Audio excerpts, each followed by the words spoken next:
नमस्कार विद्यार्थी मित्रांनो. महाराष्ट्र पोलीस भरती 2026 पोलीस भरतीमध्ये मैदानी चाचणी झालेली आहे. आता भाग राहिलेला आहे तो लेखी परीक्षेचा. लेखी परीक्षेसाठी सराव करणं अत्यंत गरजेचं आहे. यामध्ये सामान्य ज्ञान, बुद्धिमत्ता, गणित, मराठी, इतिहास, भूगोल, त्याचबरोबर अंकगणित आणि सर्वात महत्त्वाचं म्हणजे चालू घडामोडी या भागावरती प्रश्न विचारले जातात. त्या प्रश्नांचा सराव केला तरच तुम्हाला लेखी परीक्षेमध्ये यश सहजपणे येऊ शकतं. म्हणजेच आपला फॉर्म्युला काय असला पाहिजे, प्रयत्न अधिक सातत्य बरोबर यश. सतत प्रयत्न करत राहिलं आणि सातत्य ठेवलं, आपल्या वेळेचं नियोजन केलं तर यश हे नक्कीच मिळणार आहे. परीक्षेमध्ये एकूण प्रश्न असणार आहेत 100. प्रत्येक प्रश्नाला 1 गुण म्हणजे गुण सुद्धा असणार आहेत 100 आणि या 100 प्रश्नासाठी वेळ आहे 1 तास 30 मिनिटे. एवढ्या वेळामध्ये तुमचं सर्व पेपर सोडवून पूर्ण झाला पाहिजे. यामध्ये निगेटिव्ह मार्किंग नाही. त्यामुळे तुम्ही सर्व प्रश्नांची व्यवस्थित उत्तरं देऊ शकता. त्याचबरोबर तुम्ही जर सराव केला आणि वेळेचं नियोजन करून किंवा मॉक टेस्ट देऊन जर तुम्ही प्रश्नपत्रिका सोडवली तर यश नक्कीच आहे आणि त्याचाच पहिला प्रयत्न म्हणून आपण इथं सराव प्रश्नपत्रिका स्पष्टीकरणासह घेत आहोत. आपल्या पेपरला सुरुवात करण्यापूर्वी तुम्ही या व्हिडिओला लाईक करा, चॅनलला सबस्क्राईब करा आणि सर्वात महत्त्वाचं म्हणजे हा व्हिडिओ जास्तीत जास्त लोकांच्यापर्यंत पोहोचवा, जेणेकरून त्यांनाही या प्रश्नपत्रिकेचा फायदा होईल, या मार्गदर्शनाचा उपयोग त्यांच्या परीक्षेसाठी त्यांना होत राहील. आणखीन एक महत्त्वाचा मुद्दा म्हणजे प्रश्नपत्रिका शेवटपर्यंत पहा, जेणेकरून तुम्हाला सर्व प्रश्न कळतील. आज आपण या व्हिडिओमध्ये 20 प्रश्नांवरती अभ्यास करणार आहोत, सराव करणार आहोत आणि ते प्रश्न समजून घेणार आहोत. चला तर मग आपण सुरुवात करूया पेपरला. पेपरमध्ये सुरुवात करत असताना सर्वप्रथम ज्या सूचना दिलेल्या आहेत त्या सूचना व्यवस्थित वाचणं गरजेचं आहे. त्यामध्ये तुम्ही काळ्या पेनाचा वापर करायचा आहे आणि इलेक्ट्रिक साधनांचा कोणत्याही म्हणजे मोबाईल किंवा कॅल्क्युलेटरचा वापर करायचा नाही. दिलेले सर्व प्रश्न अगदी सोडवायचेच आहेत. अशा पद्धतीच्या सूचना असतील आणि त्याप्रमाणेच ते फॉलो करायचं आहे. कच्च्या कामासाठी तुम्हाला स्वतंत्र पान दिलं जाईल किंवा पेपरवरतीच तुम्ही ते सोडवायचं आहे. तर अशा पद्धतीने या सर्व सूचना आहेत आणि या सूचनांचं पालन करून तुम्ही पेपरला सुरुवात करायची आहे. खूप छोट्या-छोट्या गोष्टी असतात, की ज्या आपल्याला सहज वाटतात, परंतु ऐन वेळेला आपल्याला तिथं गोंधळ उडतो आणि त्यासाठी आपण पूर्ण तयारीनं या प्रश्नपत्रिका सोडवून घ्यायच्या म्हणजे आपल्याला पेपरमध्ये कोणतीही अडचण येणार नाही. तर पहिल्या प्रश्नाला सुरुवात करूया. सार्क SAARC चे मुख्यालय कोठे आहे? पहिला मुद्दा आहे पर्याय आहे जेनिव्हा, दुसरा आहे दिल्ली, तिसरा आहे काठमांडू आणि चौथा आहे व्हिएन्ना. तर सार्कचे मुख्यालय हे काठमांडू येथे आहे. पर्याय क्रमांक 3. आता ह्याचं स्पष्टीकरण बघूयात आपण. सार्कचे सचिवालय नेपाळमधील काठमांडू येथे आहे. काठमांडू हे नेपाळमध्ये आहे आणि हे सार्कचं मुख्य ठिकाण हे तिथं काठमांडू येथे आहे. ही संस्था प्रादेशिक आणि आर्थिक एकीकरणाच्या विकासाला प्रोत्साहन देते. सार्क ही एक क्षेत्रीय आंतरशासकीय संस्था आणि दक्षिण आशियातील राज्यांची भूराजकीय संघटना आहे. सार्क म्हणजे दक्षिण आशियाई प्रादेशिक सहकार संघटना. याचा अर्थ सार्क म्हणजे south Asian association for regional cooperation होय. सार्कचे सदस्य कोणकोणते देश आहेत ते बघा. अफगाणिस्तान, भूतान, बांगलादेश, भारत, मालदीव, नेपाळ, पाकिस्तान आणि श्रीलंका. या सार्क संघटनेची स्थापना 8 डिसेंबर 1985 रोजी ढाका येथे झालेली आहे. 2006 मध्ये सार्कने दक्षिण आशियाई मुक्त व्यापार क्षेत्र सुरू केले. 2019 पर्यंत सार्कमध्ये जगातील लोकसंख्येच्या 21% लोकसंख्या, जगातील क्षेत्रफळाच्या 3% क्षेत्र आणि जागतिक अर्थव्यवस्थेच्या 4.21% अर्थव्यवस्थेचा समावेश होता. म्हणजे सार्कबद्दल आपण ही एवढी माहिती घेतलेली आहे, की सार्कचे मुख्यालय कोठे आहे? तर नेपाळमधील काठमांडू येथे आहे आणि या संघटनेची स्थापना 8 डिसेंबर 1985 रोजी ढाका येथे झालेली आहे. आणि सार्कमध्ये सदस्य असलेले देश आहेत अफगाणिस्तान, भूतान, बांगलादेश, भारत, मालदीव, नेपाळ, पाकिस्तान आणि श्रीलंका. प्रश्न दुसरा आहे. खालीलपैकी कोणती किरणे प्रभाररहित असतात? एक आहे अल्फा, 2 बीटा, 3 गॅमा आणि 4 यापैकी नाही. या प्रश्नाचं उत्तर आहे गॅमा किरणे. गॅमा किरणे ही प्रभार रहित असतात. अल्फा कण, आता स्पष्टीकरण बघूयात आपण. जे अल्फा कण आहेत ते अधिक 2 प्रभार असतो. बीटा कण हे अधिक 1 प्रभार किंवा वजा 1 प्रभार असतो. गॅमा किरणे ही शुद्ध विद्युत चुंबकीय लहरी असून त्यांना कोणताही प्रभार नसतो. म्हणून गॅमा किरणे ही प्रभाररहित असतात. ह्या तिन्ही मुद्द्यांचं स्पष्टीकरण दिलेलं आहे. अल्फा किरणे ही +2 किंवा अधिक 2 प्रभार असतो त्यांचा. बीटाला -1 +1 असा प्रभार असतो आणि गॅमाला कोणताही प्रभार नसतो. म्हणजे शुद्ध विद्युत चुंबकीय लहरी असतात. त्यामुळे गॅमा किरणे ही प्रभाररहित असतात. पुढचा प्रश्न आहे, पहिल्या पंचवार्षिक योजनेचा कालावधी काय होता?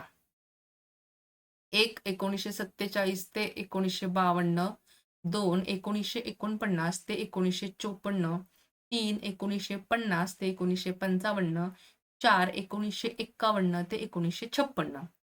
आता याचं उत्तर आहे 1951 ते 1956. स्पष्टीकरण काय आहे ते बघूया. भारतामध्ये नियोजन आयोगाची स्थापना झाल्यानंतर पहिली पंचवार्षिक योजना 1951 मध्ये सुरू झाली. त्या 51 मध्ये जे भारताचं नियोजन आयोग सुरू झाला, त्याचा मुख्य भर होता कृषी उत्पादन वाढवणे, म्हणजे शेती उत्पादनावरती भर होता. सिंचन व्यवस्था सुधारणे, म्हणजे पाण्याच्या व्यवस्था ज्या आहेत किंवा शेतीला पाणी पुरवठा करणारी जी साधनं आहेत त्याच्यामध्ये सुधार करणं, आणि अन्नधान्याची कमतरता, म्हणजे सतत जो दुष्काळ पडत होता आणि अन्नधान्य बाहेरून आणायला लागतं, त्यासाठी अन्नधान्याची कमतरता दूर करणे यावरती ह्या पहिल्या पंचवार्षिक योजनेचा भर होता आणि तिचा कालावधी होता 1951 ते 1956. पुढचा प्रश्न आहे, द प्रॉब्लेम ऑफ रुपी या पुस्तकाचे लेखक कोण आहेत? 1 महात्मा गांधी, 2 दादाभाई नौरोजी, 3 डॉक्टर बाबासाहेब आंबेडकर आणि 4 डॉक्टर सर्वपल्ली राधाकृष्णन. तर या प्रश्नाचं उत्तर आहे डॉक्टर बाबासाहेब आंबेडकर. आता द प्रॉब्लेम ऑफ रुपी हे बाबासाहेब आंबेडकरांनी लिहिलेलं पुस्तक आहे आणि ते पुस्तक 1923 मध्ये प्रकाशित झालेलं आहे. यामध्ये भारतीय चलन व्यवस्थेतील त्रुटी, रुपयाचे अवमूल्यन आणि स्थिर चलन धोरण यावर सखोल चर्चा केलेली आहे. हे पुस्तक भारतीय अर्थव्यवस्थेच्या अभ्यासासाठी महत्त्वाचे मानले जाते. द प्रॉब्लेम ऑफ रुपी हे पुस्तक 1923 मध्ये डॉक्टर बाबासाहेब आंबेडकर यांनी लिहिलेलं आहे. ते 23 मध्ये प्रकाशित झालेलं आहे आणि याच्यामध्ये चलन व्यवस्थेतील त्रुटी, रुपयाचे अवमूल्यन आणि स्थिर चलन धोरण यावर चर्चा केलेली आहे. प्रश्न पुढचा आहे, भारतीय प्रमाण वेळ IST कोणत्या राज्यातून जाते? योग्य पर्याय निवडा. भारतीय प्रमाण वेळ IST कोणत्या राज्यातून जाते? 1 उत्तर प्रदेश, मध्य प्रदेश, छत्तीसगड, तेलंगणा. 2 उत्तर प्रदेश, मध्य प्रदेश, छत्तीसगड, आंध्र प्रदेश, तामिळनाडू. 3 उत्तर प्रदेश, मध्य प्रदेश, छत्तीसगड, ओरिसा, आंध्र प्रदेश आणि 4 उत्तर प्रदेश, मध्य प्रदेश, छत्तीसगड, महाराष्ट्र आणि तामिळनाडू. आता या प्रश्नाचं उत्तर आहे उत्तर प्रदेश, मध्य प्रदेश, छत्तीसगड, ओरिसा, आंध्र प्रदेश. म्हणजे पर्याय क्रमांक 3 उत्तर प्रदेश, मध्य प्रदेश, छत्तीसगड, ओरिसा आणि आंध्र प्रदेश.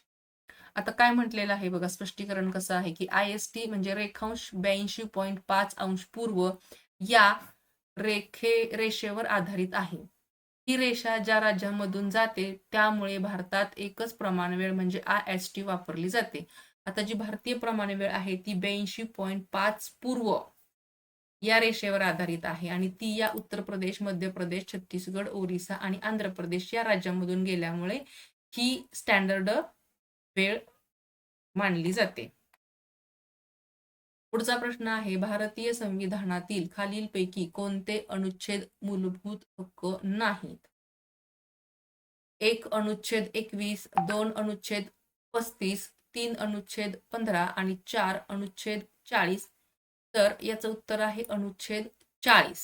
भारतीय संविधानातील अनुच्छेद 40 हा मूलभूत हक्क नाही. अनुच्छेद 21 मध्ये काय दिलेलं आहे तर जीवनाचा व व्यक्तिगत स्वातंत्र्याचा हक्क म्हणजे मूलभूत हक्कामध्ये येणार आहे. अनुच्छेद 35 मध्ये मूलभूत हक्कांची अंमलबजावणी करण्याची आहे. अनुच्छेद 15 मध्ये भेदभाव विरोधी हक्क आणि 40 मध्ये ग्रामपंचायतीबाबत राज्य धोरण निर्देश तत्व म्हणून अनुच्छेद 40 हा मूलभूत हक्क नाही.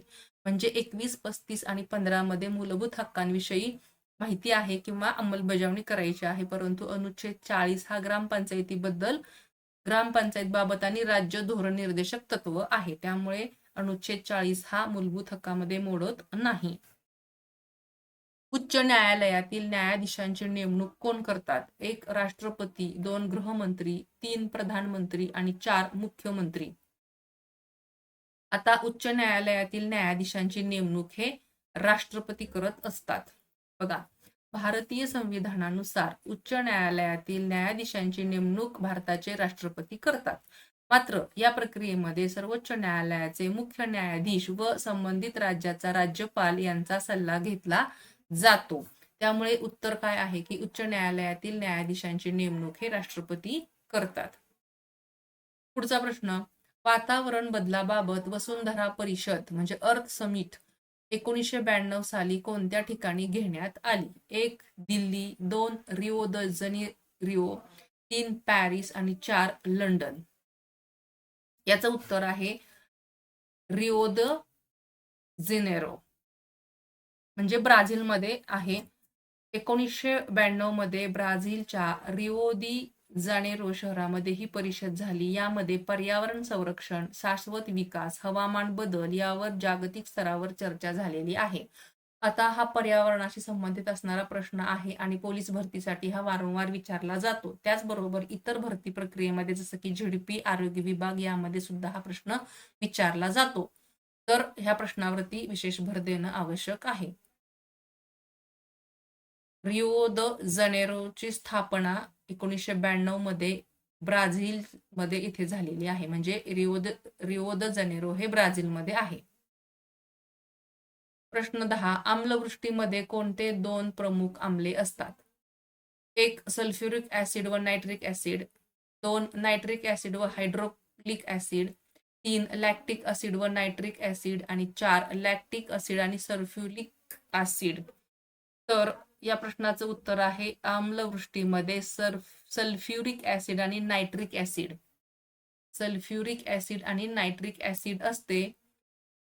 वातावरणातील SO2 व NOx वायू पाण्याशी संयोग करून सल्फ्युरिक ऍसिड म्हणजे H2SO4 व नायट्रिक ऍसिड HNO3 तयार करतात. हे आम्ले पावसाच्या पाण्यात मिसळून आम्लवृष्टी घडवतात. म्हणजे आम्लवृष्टीमध्ये सल्फ्युरिक ऍसिड आणि नायट्रिक ऍसिड हे 2 प्रमुख आम्ले असतात. प्रश्न पुढचा, शुष्क बर्फ म्हणजे काय? 1 स्थायीरूप ऑक्सिजन, 2 स्थायीरूप कार्बन डायऑक्साईड, 3 स्थायीरूप हायड्रोजन आणि 4 स्थायीरूप नायट्रोजन. त्याचं उत्तर आहे स्थायीरूप कार्बन डायऑक्साईड. स्थायीरूप कार्बन डायऑक्साईड. शुष्क बर्फ म्हणजे स्थायीरूप कार्बन डायऑक्साईड. शुष्क बर्फ म्हणजे घन स्वरूपातील कार्बन डायऑक्साईड आणि हे -88 अंश तापमानाला तयार होतं. म्हणजे -88 अंश तापमानाला हा शुष्क बर्फ तयार होतो. याचा वापर थंडगार ठेवण्यासाठी, अन्नपदार्थ साठवण्यासाठी आणि नाट्यप्रयोगांमध्ये धूर निर्माण करण्यासाठी केला जातो. शुष्क बर्फाचा उपयोग हे वातावरण थंडगार ठेवण्यासाठी, अन्नपदार्थ साठवण्यासाठी आणि नाट्यप्रयोगामध्ये धूर निर्माण करण्यासाठी केला जातो. पुढचा प्रश्न आहे 15व्या वित्त आयोगाचे अध्यक्ष कोण आहेत? 1 A.K. Singh, 2 K.C. Niyogi, 3 Y.V. Reddy आणि 4 N.K. रेड्डी. तर याचं उत्तर आहे N.K. सिंग. 15व्या वित्त आयोगाचे अध्यक्ष आहेत N.K. सिंग. तर वित्त आयोग म्हणजे काय? तर वित्त आयोग हा भारताच्या संविधानातील अनुच्छेद 280 नुसार स्थापन केला जातो. प्रत्येक 5 वर्षांनी नवीन वित्त आयोग स्थापन होतो. 15वा वित्त आयोग हा 2017 मध्ये स्थापन झाला आणि त्याचे अध्यक्ष N.K. सिंग हे आहेत. याचं काम म्हणजे काय? तर केंद्र सरकार आणि राज्य सरकार यांच्यातील महसुलाचे वाटप ठरवणे, तसेच स्थानिक स्वराज्य संस्थांना निधी देण्याबाबत शिफारशी करणे. 15वा वित्त आयोग हा 2017 मध्ये सुरू झालेला आहे आणि एन.के. सिंग याचे अध्यक्ष होते. हे एक अनुभवी प्रशासकीय अधिकारी आणि अर्थतज्ञ होते. आणि वित्त आयोग हा भारताच्या संविधानाच्या अनुच्छेद 280 नुसार स्थापन केलेला आहे. प्रश्न पुढचा आहे. रेडिओ कार्बन डेटिंग किंवा कार्बन डेटिंग ही शास्त्रीय पद्धत काय आहे? 1. रेडिओतील कार्बन, 2. वस्तूचे वय, 3. कार्बनची वडी आणि 4. कोळशाचे साठे. आता वस्तूचे वय ठरवणे हे त्याचं योग्य उत्तर आहे. रेडिओ कार्बन डेटिंग ही शास्त्रीय पद्धत म्हणजे वस्तूचे वय ठरवणे. आता याचं स्पष्टीकरण काय आहे तर रेडिओ कार्बन डेटिंग ही पद्धत कार्बन 14 या रेडिओधर्मी समस्थानिकावर आधारित आहे. सजीव पदार्थामध्ये कार्बन 14 असतो. मृत्यूनंतर त्याचे प्रमाण हळूहळू कमी होत जाते. कार्बन 14 चे अर्धायुष्य सुमारे 5730 वर्ष आहे. या आधारे पुरातत्वीय वस्तू, जीवाश्म, हाडे, लाकूड यांचे वय ठरवले जाते. ही पद्धत पुरातत्वशास्त्र, भूगर्भशास्त्र आणि जीवाश्मशास्त्रामध्ये अत्यंत महत्वाची आहे. म्हणजे रेडिओ कार्बन डेटिंग किंवा कार्बन डेटिंग ही शास्त्रीय पद्धत म्हणजे वस्तूचे वय ठरवणे हे लक्षात ठेवायचं आहे आणि याचा वापर पुरातत्वशास्त्र, भूगर्भशास्त्र आणि जीवाश्मशास्त्रामध्ये होत असतो. प्रश्न पुढचा. संगणक भाषेत HTML हे खालीलपैकी कशाचे संक्षिप्त रूप आहे? पर्याय 1. Hyper text markup language, 2. Hyper कोरिन markup land, 3. Hyper territorial markup language आणि 4. Hyper titanium monitor level. तर याचं उत्तर आहे हायपर टेक्स्ट मार्कअप लँग्वेज. पर्याय क्रमांक 1 हे याचं योग्य उत्तर आहे HTML. HTML हे वेबपृष्ठ तयार करण्यासाठी वापरली जाणारी भाषा आहे. वेबपृष्ठ म्हणजे जे आपण गुगलला वापर करतो ते. यामध्ये टॅग्सचा वापर करून मजकूर, प्रतिमा, दुवे, तक्ते, व्हिडिओ इत्यादी वेब ब्राउझरमध्ये प्रदर्शित केले जातात. HTML ही इंटरनेटवरील जवळजवळ सर्व वेबसाईटची मूलभूत रचना आहे. HTML सोबत CSS आणि जावास्क्रिप्ट वापरून वेबपृष्ठ अधिक आकर्षक आणि कार्यक्षम बनवले जाते. म्हणजे संगणक भाषेमध्ये HTML हे हायपर टेक्स्ट मार्कअप लँग्वेजचे संक्षिप्त रूप आहे. पर्याय क्रमांक 1. राष्ट्रीय पर्यावरण अभियांत्रिकी संशोधन संस्था हिचे मुख्यालय कोठे आहे? 1. नागपूर, 2. अमरावती, 3. जिनेवा आणि 4. काठमांडू. तर याचं उत्तर आहे पर्याय क्रमांक 1. नागपूर. राष्ट्रीय पर्यावरण अभियांत्रिकी संशोधन संस्था नागपूर येथे हिचं मुख्यालय आहे. आता ही संस्था जी आहे म्हणजे NEERI ही संस्था CSIR म्हणजे council of scientific and industrial research या अंतर्गत येते आणि तिचं मुख्यालय आहे नागपूर येथे. ही संस्था पर्यावरण संरक्षण, प्रदूषण नियंत्रण, जलशुद्धीकरण, औद्योगिक कचरा व्यवस्थापन यावर संशोधन करते. ही संस्थेने भारतातील अनेक शहरांमध्ये पाणी आणि हवेच्या गुणवत्तेवर संशोधन केले आहे आणि ही संस्था पर्यावरणीय धोरणे तयार करण्यास सरकारला मदत करते. एक आहे पर्याय क्रमांक 1 हे उत्तर बरोबर आहे. पुढचा प्रश्न आहे VoIP हे कशाचे संक्षिप्त रूप आहे? तर voice over internet protocol, 2. Voice over internal protocol, 3. Voice over intercom protocol आणि 4. Voice over international protocol. तर याचं उत्तर आहे व्हॉइस ओव्हर इंटरनेट प्रोटोकॉल. पर्याय क्रमांक 1. आता VoIP हे तंत्रज्ञान प्रणाली आहे जी इंटरनेट प्रोटोकॉल म्हणजे IP नेटवर्कवर आवाज आणि मल्टीमीडिया सत्रांचे प्रसारण करते. पारंपरिक दूरध्वनी नेटवर्क ऐवजी इंटरनेटचा वापर करून कॉल्स केले जातात. त्याचबरोबर या कॉल्समुळे हे कॉल स्वस्त असतात आणि व्हिडिओ कॉल, कॉन्फरन्स कॉल सहजपणे शक्य होतात. व्हीओआयपी मध्ये आवाज डिजिटल सिग्नलमध्ये रूपांतरित करून इंटरनेटवर पाठवला जातो. पुढचा प्रश्न आहे, नीलगिरी पर्वतातील सर्वोच्च शिखर कोणते? 1 आहे नंदादेवी, 2 दोडाबेट्टा, 3 अस्तंबा आणि 4 अन्नैमुडी. तर निलगिरी पर्वतातील सर्वोच्च शिखर आहे दोडाबेट्टा. निलगिरी पर्वतरांग तामिळनाडू राज्यात येते. सर्वप्रथम हे लक्षात ठेवायचं, राज्य निलगिरी पर्वतरांग ही तामिळनाडू राज्यामध्ये येते. दोडाबेट्टा हे निलगिरी पर्वतरांगामधील सगळ्यात उंच शिखर असून त्याची उंची सुमारे 2637 मीटर म्हणजे 8650 फूट आहे. हे शिखर उटी शहराजवळ आहे. हे पर्यटकांसाठी वेधशाळा आहे जिथून निलगिरी पर्वतरांगांचे सुंदर दृश्य दिसते. निलगिरी पर्वतरांग ब्लू माउंटन्स म्हणून ओळखली जाते कारण येथे निळसर रंगाची वनस्पती आढळते. पुढचा प्रश्न आहे, पुरुष एकेरी 2024 मध्ये लॉन टेनिस स्पर्धेतील विजेता कोण? 1 कार्लोस अल्कराज, 2 नोवोकजकोविक, 3 जरोर फेडरर आणि 4 राफेल नदाल. तर याचं उत्तर आहे कार्लोस अल्कराज.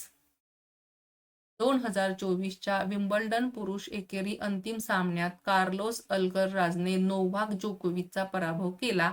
हा सामना 6-2, 6-2, 7-6, 7-4 अशा पद्धतीनं पार पडला. हा अल्कराजचा दुसरा विम्बल्डन किताब आणि चौथा ग्रँड स्लॅम किताब होता.